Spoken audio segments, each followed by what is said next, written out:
The BTK Killer, Wichita, Kansas, 1974, 1991. On a cold January morning in 1974, the quiet streets of Wichita, Kansas, hid a darkness that would haunt the city for decades. In a modest home on North Edgemore Street, the Otero family, Joseph, Julie, and their two youngest children, Josephine and Joseph Jr., began their day unaware that a predator was watching. He had been watching for weeks, lurking in the shadows, memorizing their routines. His name was Dennis Rader, a man who blended into the fabric of suburban life with a chilling precision. To the world, he was a husband, a father, a churchgoer, and a Boy Scout leader. But beneath this facade burned a sadistic hunger, one that would earn him the moniker BTK: bind, torture, kill. Rader's reign of terror began that fateful morning when he slipped into the Otero home, his hit kit in hand a briefcase filled with cord, tape, plastic bags, and wire cutters. The family never stood a chance. He bound their wrists and ankles, his movements methodical, almost mechanical, as if he were playing out a twisted fantasy he had rehearsed in his mind for years. Joseph, a proud Air Force veteran, fought to protect his family, but Rader's gun silenced any resistance. One by one, he strangled them, Joseph first, then Julie, and finally the children, their small bodies left lifeless in their own home. As he stood over his victims, he felt a rush, a perverse thrill that would drive him to kill again and again. He took Trophy's watch, a radio, and Julie's driver's license and mementos to relive the horror whenever he pleased. Wichita, a city of blue-collar families and wide-open plains, was unprepared for the evil that had awakened in its midst. The Otero murders sent shockwaves through the community, shattering the illusion of safety. Women began checking their phone lines obsessively, a ritual born of fear that the killer might be waiting inside their homes. Rader, however, thrived on this terror. He was no ordinary murderer. He was a showman, a narcissist who craved attention as much as he craved control. Months after the Otero killings, he placed an anonymous call to the Wichita Eagle, his voice calm and deliberate, directing them to a letter hidden inside an engineering book at the public library. The letter was a confession, dripping with grotesque detail only the killer could know. "The code words for me will be, bind them, torture them, kill them, BTK," he wrote, christening himself with a name that would become synonymous with dread. For 17 years, from 1974 to 1991, Rader stalked the streets of Wichita and nearby Park City, claiming 10 lives in total. His victims were mostly women, chosen not for who they were, but for how they fit into his depraved fantasies. Catherine Bright, a 21-year-old Coleman Company worker, was stabbed and bound in her home in April 1974, her brother shot but miraculously surviving. Shirley Vienne, a young mother, was strangled in 1977 while her children were locked in a bathroom, their screams muffled by the walls. Nancy Fox, a 25-year-old secretary, met her end in her own bed, her body bound with a belt and a plastic bag over her head.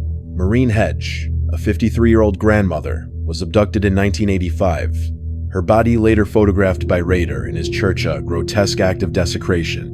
Vicki Wegerly, a 28-year-old mother, was killed in 1986, her death initially unlinked to BTK until Rader's taunting resurfaced. His final known victim, Dolores Davis, a 62-year-old widow, was strangled in 1991 after Rader threw a concrete block through her window to gain entry. Each murder was a performance, meticulously planned and executed with a cold precision that baffled police. Rader would troll for victims, studying their habits, waiting for the perfect moment to strike.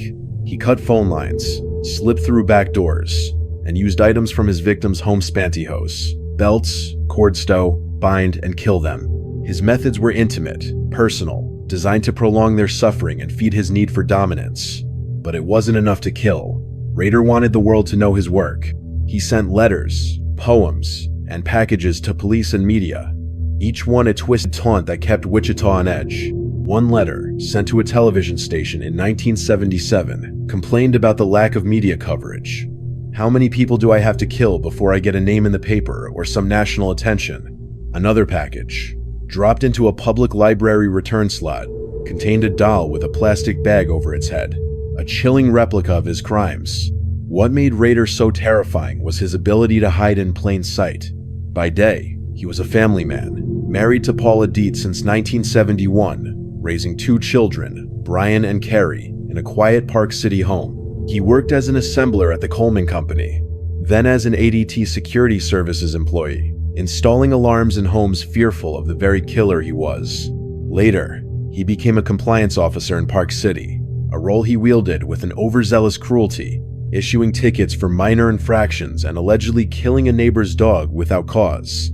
He was a pillar of his community, serving as president of Christ Lutheran Church and a Boy Scout leader, his public persona so unassuming that even those closest to him never suspected the monster within. His daughter Carrie would later recall a normal childhood, oblivious to the fact that her father was the BTK killer, a man who taught her morals while secretly strangling women in their home. Rader's killing stopped abruptly in 1991, and for over a decade, Wichita breathed a cautious sigh of relief, believing the BTK killer was dead, imprisoned, or gone. The case grew cold, fading into a grim legend that younger generations barely recognized. But Rader hadn't vanished. He was lying dormant, waiting for a spark to reignite his need for infamy.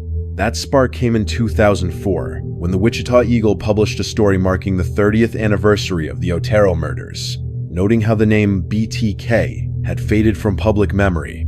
To Rader, this was an insult, a challenge to his legacy. His ego, bruised and ravenous, could not stay silent. In March 2004, he resurfaced, sending a letter to the Wichita Eagle under the pseudonym Bill Thomas Kilman. The envelope contained photographs of Vicki Wegerle's crime scene and a photocopy of her stolen driver's license, proving her 1986 murder was his work. The city plunged back into panic as the ghost of BTK reemerged. More packages followed, a word puzzle sent to KA Key, television, a manila envelope dropped into a UPS box filled with cards depicting bound children, and a poem threatening the life of lead investigator Lieutenant Ken Landveer.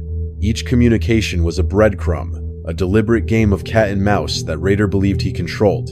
He even claimed responsibility for a 2004 death in Argonia, Kansas, later ruled a suicide, revealing his compulsion to inflate his body count. But Rader's arrogance was his Achilles heel.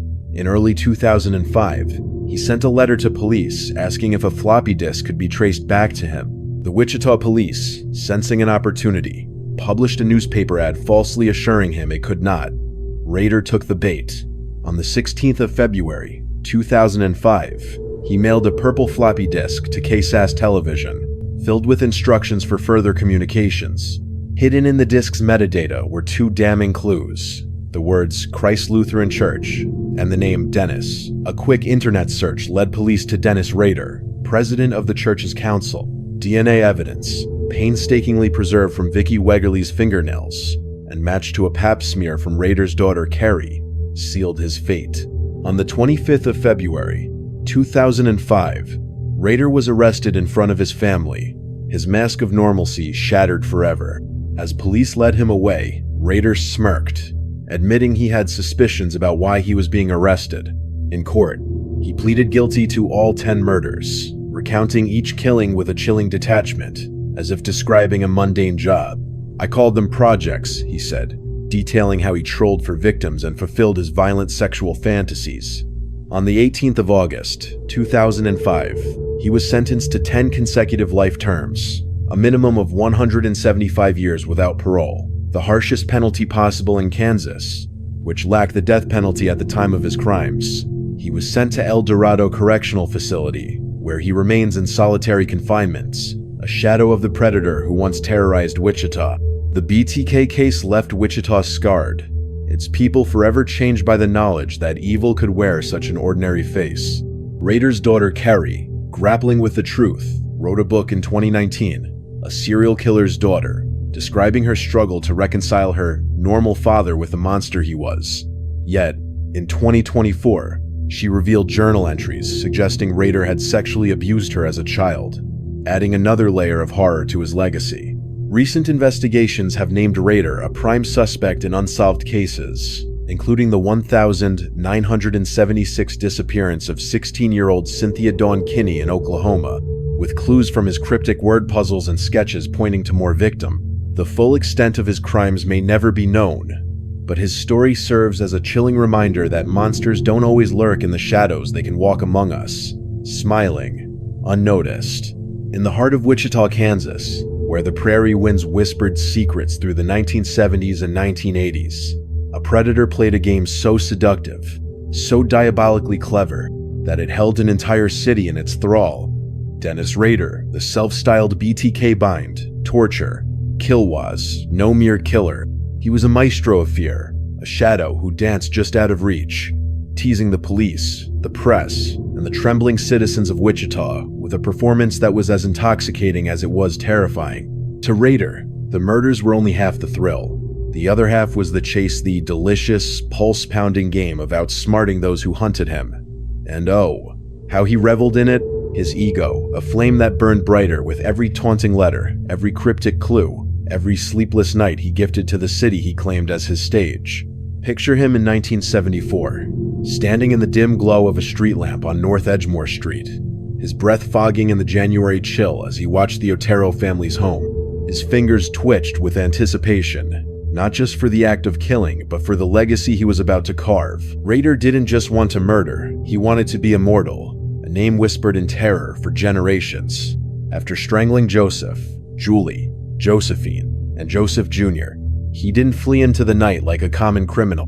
No, he lingered, savoring the chaos he'd wrought, collecting trophies, a watch, a radio, Julie's driver's license, like an artist signing his masterpiece. But the true signature came months later, when he placed a call to the Wichita Eagle, his voice smooth as velvet, directing them to a letter hidden in a library book.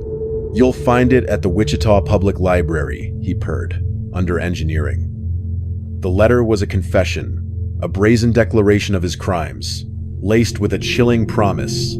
"The code words for me will be bind them, torture them, kill them, BTK." With those words, he stepped out of the shadows and into the spotlight, a phantom who craved the world's gaze.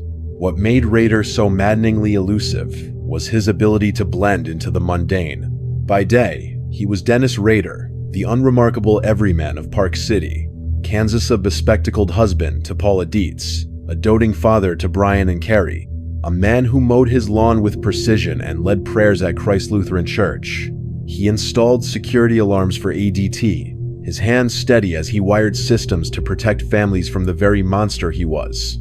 Later, as a compliance officer, he prowled Park City's streets, issuing citations with a zeal that bordered on obsession, his clipboard a shield for the darkness within. But at night, he transformed. In the privacy of his attic, he pored over his hit lists, sketches of women he'd stalked, their routines mapped out like a general planning a siege. He called them projects, each one a chapter in his twisted saga, and he wrote about them in journals with a lover's devotion, his pen tracing fantasies of bondage and death. The game intensified with every letter he sent. In 1977, after strangling Shirley Vian in her home on Hydraulic Avenue, her children locked in a bathroom as their mother's life ebbed away, Rader grew restless. The media wasn't giving him the attention he deserved, and his vanity couldn't bear it. He mailed a letter to KAK television, its tone petulant yet menacing. "How many people do I have to kill before I get a name in the paper, or some national attention?" Enclosed was a poem, "Oh, Death to Nancy," a grotesque ode to Nancy Fox, whom he'd killed weeks earlier in her duplex on South Pershing Street. He'd slipped into her home, cut her phone line, and waited in the dark, his heart racing as she returned. When she saw him, he played the gentleman, claiming he only wanted money, before binding her with her own belt and strangling her. Her final moments, a private performance for his eyes alone. The poem was his encore, a taunt that dared the police to catch him. Wichita's police force, led by the dogged Lieutenant Ken Landwehr, was consumed by the chase. Landwehr, a chain-smoking detective with a razor-sharp mind, became Rader's unwitting nemesis, a man as obsessed with stopping BTK as Rader was with evading him. The task force pored over every letter, every clue, analyzing handwriting, typewriter fonts, even the paper's grain. Rader knew they were watching, and he loved it. In 1978, he sent a package to the Wichita Eagle Beacon, a letter claiming responsibility for 7 murders, including one Catherine Bright's that police hadn't linked to him. The package included a drawing of a bound woman, her terror rendered in crude lines, and a list of cryptic phrases. "The flares are in the bag. The barn is full." Each word was a puzzle piece, a deliberate misdirection that sent detectives scrambling down rabbit holes while Rader watched from the sidelines, smirking. The tension in Wichita was electric, a city held hostage by a ghost. Women clutched their keys like weapons, double-checking locks and jumping at every creak. Men patrolled their neighborhoods, shotguns in hand, while children were taught to scream at strangers. Rader fed on this fear, his letters growing bolder, more theatrical. In 1985, after killing Maureen Hedge, a grandmother who lived just 6 doors down from his own home, he took her body to Christ Lutheran Church, where he was a congregation leader. There, in the basement, he posed her corpse, snapping Polaroids in bondage positions, the sacred space defiled by his blasphemy. The audacity was breathtaking. A killer, so confident, so untouchable, that he used his own church as a stage. He dumped her body in a ditch, covered with brush, and returned to his life, kissing his wife goodnight as if nothing had happened. By 1986, when he murdered Vicki Wegerle in her home on West 13th Street, Rader was at the height of his powers. He posed as a telephone repairman, his clipboard and fake uniform disarming her suspicions. After strangling her, he arranged her body, took photographs, and stole her driver's license, another trophy for his collection. But then, inexplicably, he stopped. The killing ceased after Dolores Davis in 1991, and Wichita dared to hope that BTK was gone dead, jailed, or simply vanished. The case grew cold, the task force disbanded, and Landwehr was left with files that haunted his dreams.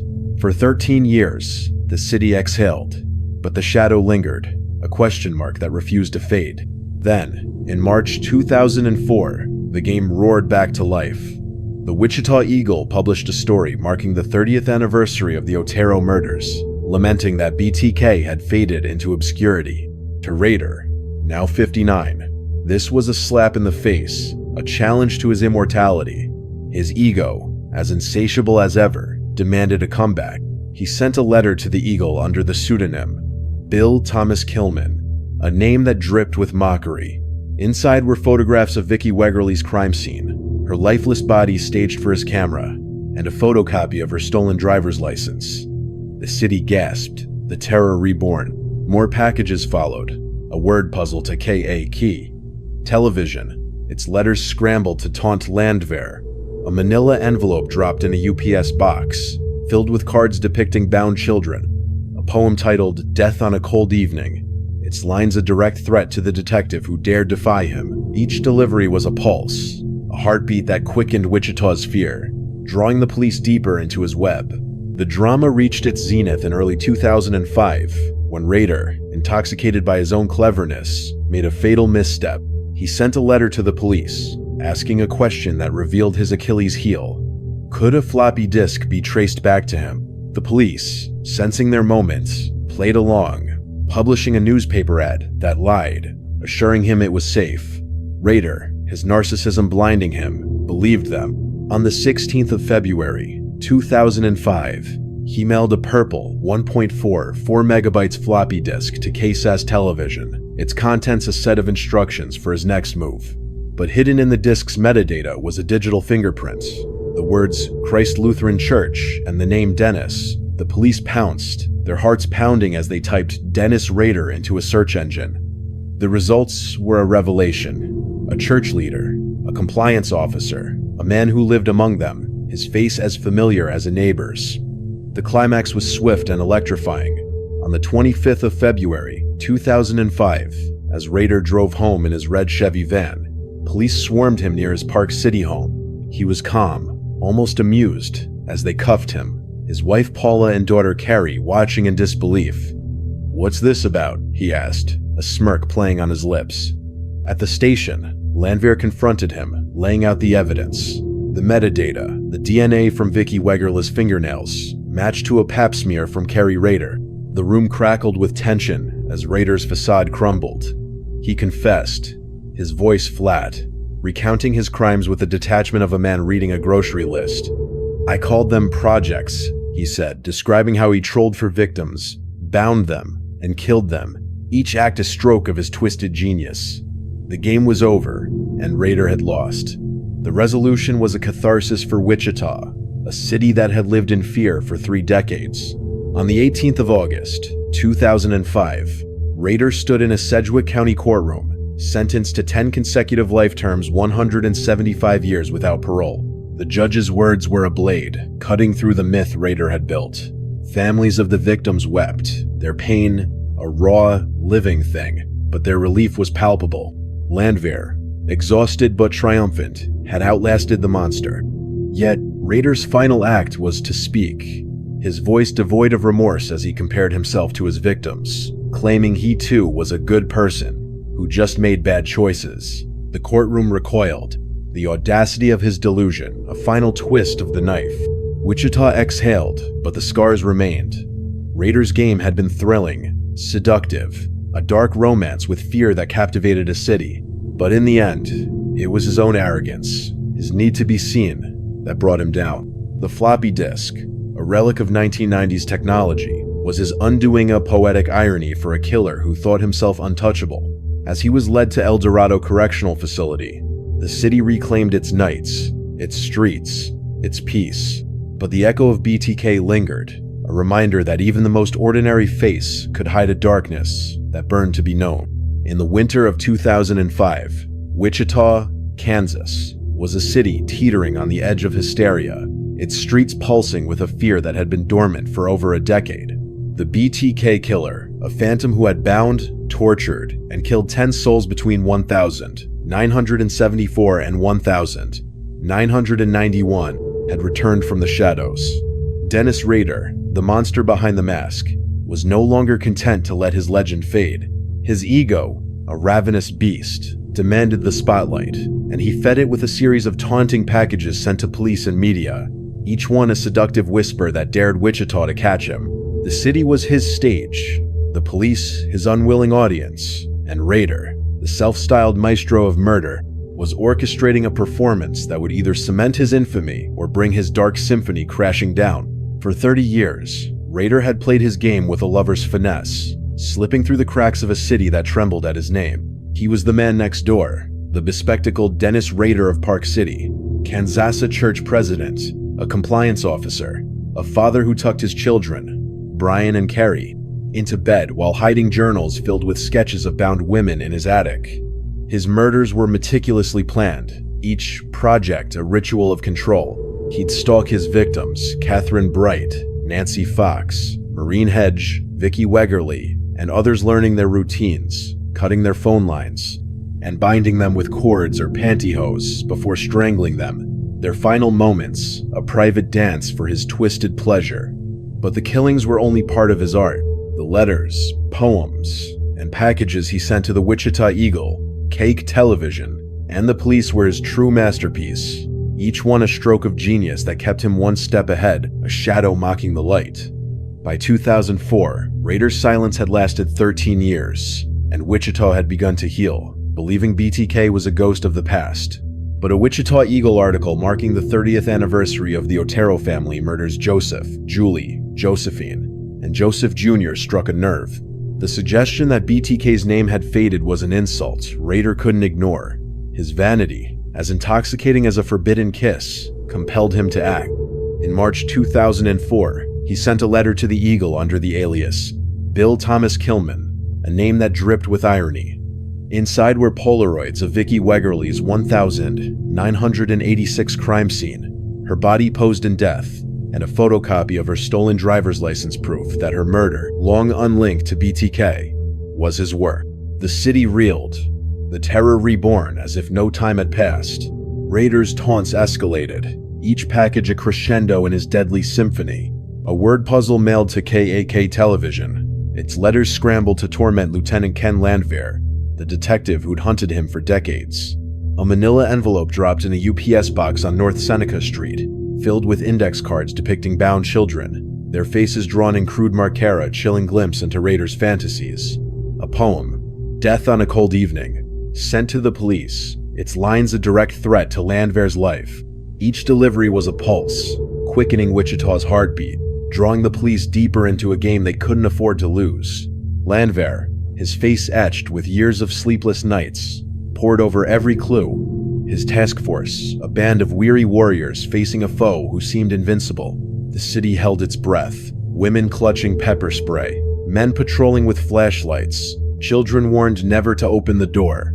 BTK was everywhere and nowhere, a specter who owned the night.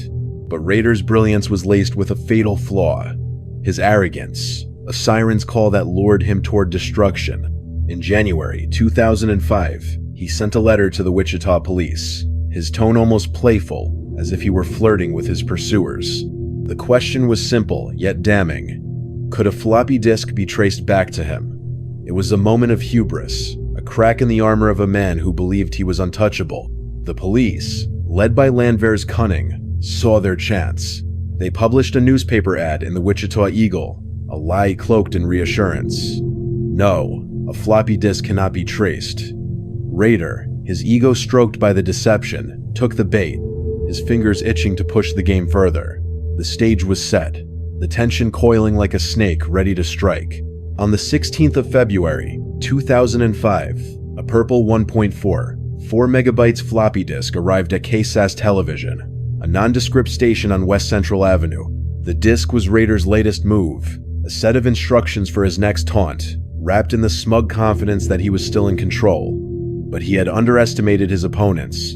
Inside the disk's metadata, hidden like a whisper in the dark, were two words that would unravel his empire: Christ Lutheran Church and Dennis. The discovery was electric, a jolt that sent the task force into a frenzy. A quick Google search revealed Dennis Rader, president of the church's council, a man whose face was as familiar as the Kansas skyline. Landwehr's pulse raced as he stared at the screen, the pieces of the puzzle snapping into place. Could this unassuming suburbanite, this pillar of Park City, be the monster they'd chased for decades? The investigation moved with the speed of a thunderstorm rolling across the plains. Police dug into Rader's life, uncovering a trail of clues that had been hiding in plain sight. His job at ADT Security Services, installing alarms in homes terrified of BTK. His role as a compliance officer, terrorizing neighbors with petty citations. His church leadership, a mask of piety that concealed a heart of darkness. But the true dagger was the DNA evidence, a silent witness that had waited years to speak. Scrapings from Vicki Wegerle's fingernails, preserved from her 1,986 murder, were matched to a Pap smear sample from Rader's daughter, Carrie, obtained under the guise of a medical study. The science was irrefutable, the link unbreakable. Landwehr, his eyes burning with determination, knew the end was near.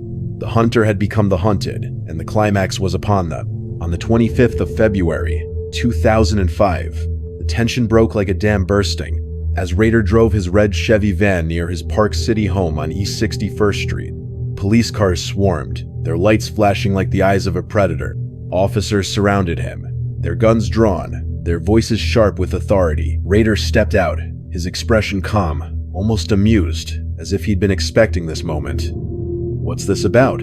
he asked, a smirk curling his lips, his eyes glinting with the thrill of the game. His wife, Paula, and daughter, Carrie, watched from the driveway, their faces pale with confusion. Unaware that the man they loved was a monster, the handcuffs clicked shut, a sound that echoed through Wichita like a gunshot, signaling the end of BTK's reign. At the Wichita Police Department, the interrogation room was a pressure cooker, the air thick with anticipation. Landwehr faced Rader across a metal table, his voice steady but laced with the weight of 30 years of pursuit. He laid out the evidence, the floppy disk's metadata, the DNA match, the photographs, the letters. Rader's composure wavered, his smirk fading as the reality sank in. The game was over, and he had lost. After hours of silence, he spoke, his voice flat, devoid of the theatrical flair he'd used in his letters. "I'm BTK," he said, the words a confession that sent chills through the room. He recounted his crimes with a chilling detachment, describing each murder as a project, each victim a piece in his twisted puzzle. The Otero family strangled in their home, Nancy Fox bound in her bed, Marine Hedge, photographed in his church. Vicky Wegerly posed for his camera. Dolores Davis, his final act. He spoke of trolling for victims, of cutting phone lines, of savoring their fear. It was a performance, not of remorse, but of pride. A killer reliving his glory days. The resolution was a tidal wave of relief for Wichita, a city that had lived under BTK's shadow for 3 decades. On the 27th of June, 2005, Rader pleaded guilty to 10 counts of first-degree murder in a Sedgwick County courtroom, his voice monotone as he described his crimes to a packed gallery. The families of his victims sat in the front row, their tears a silent testament to the pain he'd inflicted. Joseph Otero's sister clutched a photograph of her family, her sobs echoing as Rader spoke of their deaths. Nancy Fox's sister stared at him, her eyes burning with a rage that words couldn't capture. The judge, his face grim, listened as Rader compared himself to his victims, claiming he was a good person who just made bad choices. The courtroom gasped, the audacity of his delusion a final slap in the face. On the 18th of August, 2005, the gavel fell, sentencing Rader to 10 consecutive life terms, 175 years without parole, the maximum penalty in Kansas, which lacked the death penalty for his crimes. The judge's words were a blade, cutting through the myth Rader had built. You are a predator, a terrorist, a plague on this community. As Rader was led away, his hands cuffed, his eyes downcast, Wichita exhaled. Landwehr, now a legend in his own right, stood outside the courthouse, his cigarette glowing in the dusk, his face etched with the cost of victory. The city reclaimed its streets, its nights, its peace. But the scars remained, a reminder of the man who had seduced a city with fear. The floppy disk, a relic of 1990s technology, was Rader's undoing, a poetic irony for a killer who thought himself a genius. His arrogance, the very fire that fueled his game, had burned him to ash. In El Dorado Correctional Facility, where he now sits in solitary confinement, Rader is a shadow of the phantom he once was, his letters and poems replaced by the silence of a cell. But his story lingers, a seductive, terrifying tale that still whispers through Wichita's streets, daring the curious to look closer, to wonder how a monster could hide in plain sight, and to marvel at the moment when a single disc brought him to his knees. In the summer of 2005, Wichita, Kansas, stood at a crossroads, its heart still racing from the capture of Dennis Rader, the BTK killer name that had haunted the city's dreams for 3 decades. The man who had bound, tortured, and killed 10 souls, who had taunted police with letters dripping with arrogance, was now caged. His reign of terror ended by a single floppy disk. But as the dust settled in the Sedgwick County courtroom, where Rader faced his fate, a new question slithered into the minds of those who had followed his saga. Was this truly the end of BTK's story, or was there more darkness waiting to be uncovered? The air was thick with anticipation. The city poised on the edge of closure, yet tantalized by the possibility of secrets still buried in the Kansas plains. Rader's trial was a spectacle, a dark carnival that drew reporters, true crime enthusiasts, and the scarred families of his victims to the courthouse on North Main Street. The man who had once been a ghost, slipping through Wichita's shadows to claim lives like trophies, now stood exposed. His unremarkable face, a chilling reminder that evil could wear the mask of a neighbor. His guilty plea on the 27th of June, 2005, was a moment of raw intensity. The courtroom, a pressure cooker of grief and rage. As he recounted his crime siege project detailed with a cold precision that made the air feel heavy, the families of Joseph and Julie Otero, Nancy Fox, Marine Hedge, Vicky Wegerly, and others sat in silent agony.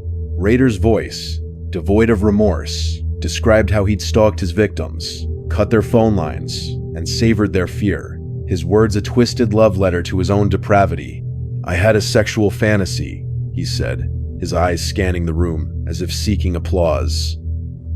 The gallery recoiled, the audacity of his detachment a final wound. But it was the sentencing on the 18th of August, 2005, that brought the drama to its zenith. The courtroom was packed, the air electric with the weight of 30 years of pain. The judge, Gregory Waller, stared down at Rader, his voice ablaze as he delivered the verdict. 10 consecutive life sentences, 175 years without parole, the maximum penalty in a state without the death penalty for Rader's crimes. The family spoke, their voices trembling yet defiant. Charlie Otero, who had lost his parents and siblings in 1974, clutched a photograph of his family, his tears a silent scream as he called Rader a pathetic monster. Beverly Wegerly, Vicky's sister, glared at him, her words sharp as glass. "You took my sister, but you'll never take our strength." The judge's final words were a thunderclap.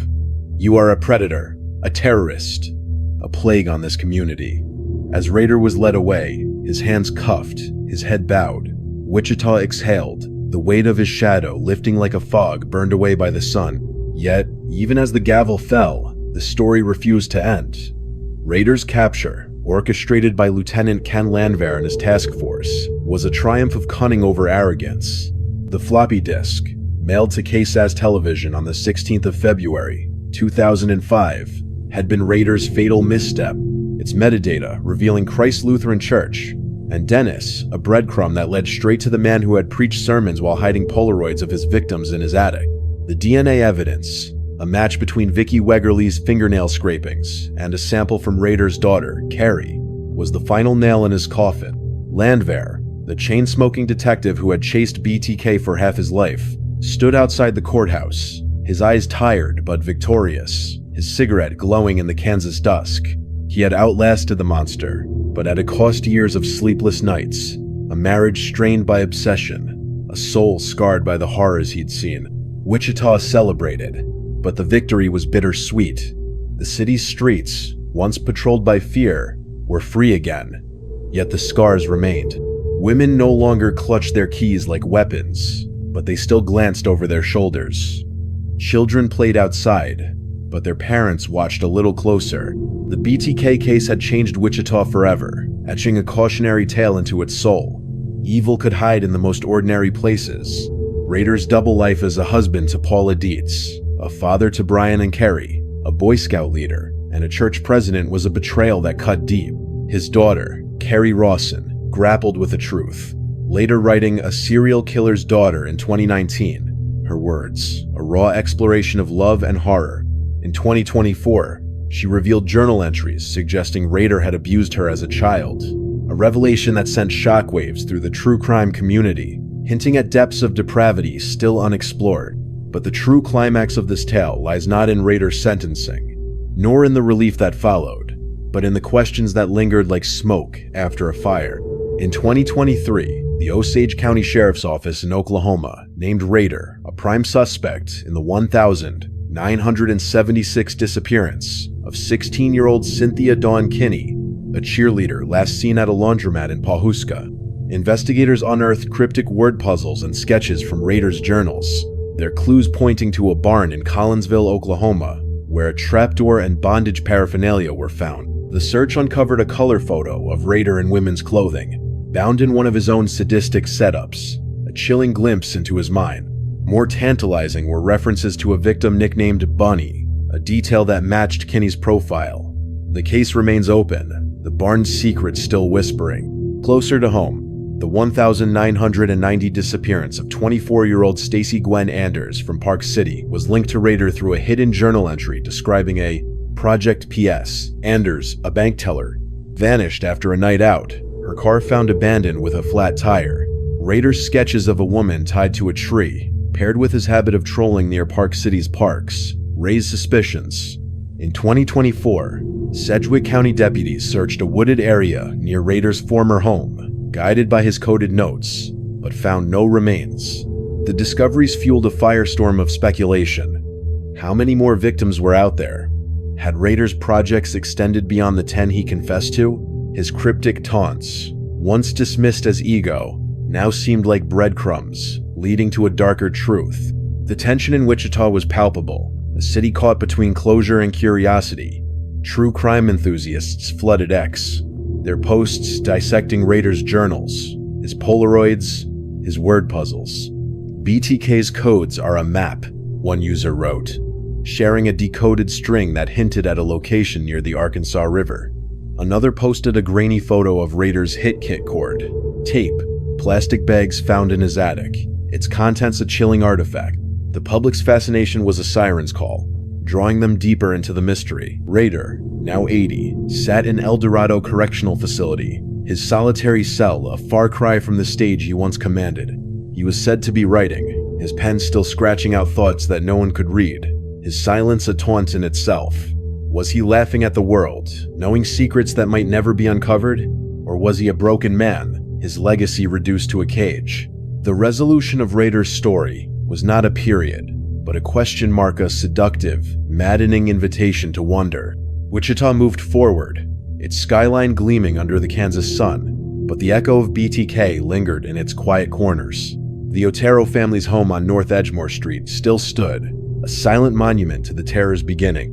Christ Lutheran Church, where Rader had posed Maureen Hedges' body, held services as if untouched by his blasphemy.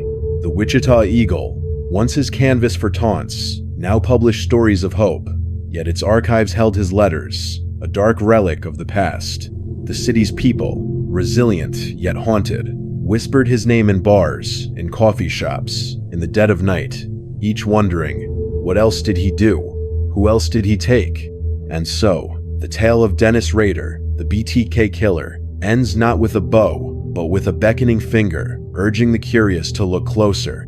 The barns of Oklahoma, the woods of Park City, the coded journal siege holds a piece of a puzzle that may never be complete. The truth lies just out of reach, a shadow that dances in the corner of the eye, daring the brave to chase it. For those hungry for answers, for the thrill of uncovering what lies beneath, the story continues. Tune in to our next chapter, where we'll dive deeper into Rader's cryptic clues, the unsolved cases, and the chilling possibility that BTK's darkness stretches further than anyone dared imagine. Subscribe, follow, and join us on this journey into the unknown, where the next secret waits to be unveiled.